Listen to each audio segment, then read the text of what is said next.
que es un drop, cómo se hace un drop, antes de venir a este ejercicio, por favor, para que no haya problemas de técnica y hagáis mal el movimiento. Muy bien, vamos a hacer un drop de 4 puntos.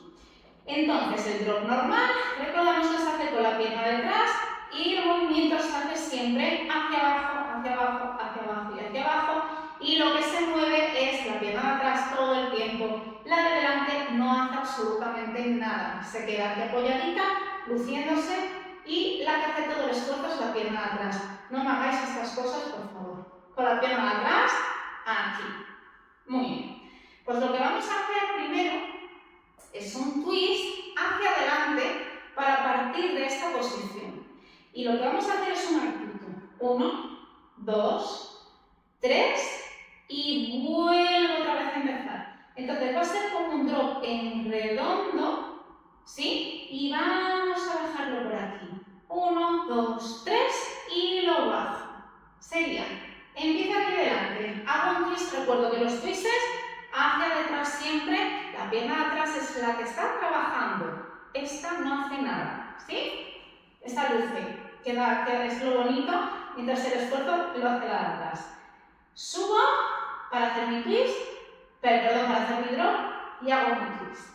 Caigo, 1, 2, 3 y vuelvo.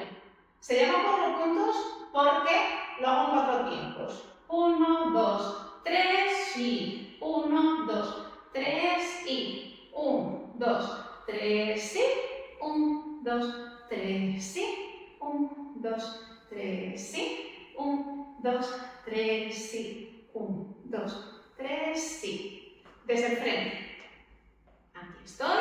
Recuerdo, para hacer un drop, primero subo, twist, 1, 2, 3, hago un plié y vuelvo a empezar. 1, 2, 3, 1, 2, 3, 1, 2, 3, 1, 2, 3, 1, 2, 3 y 1, 2, 3. Me pongo para este lado, para que me veáis esta pierna bien. Subo.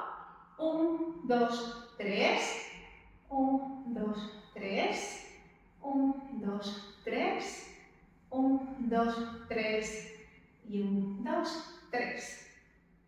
Aunque parezca que es la pierna de adelante la que hace cosas, no, lo hace todo la de atrás. ¿De acuerdo? Pues eso es todo. Si os ha gustado el vídeo, dadme un like, suscribiros al canal y nos vemos en el siguiente vídeo. Hasta la próxima.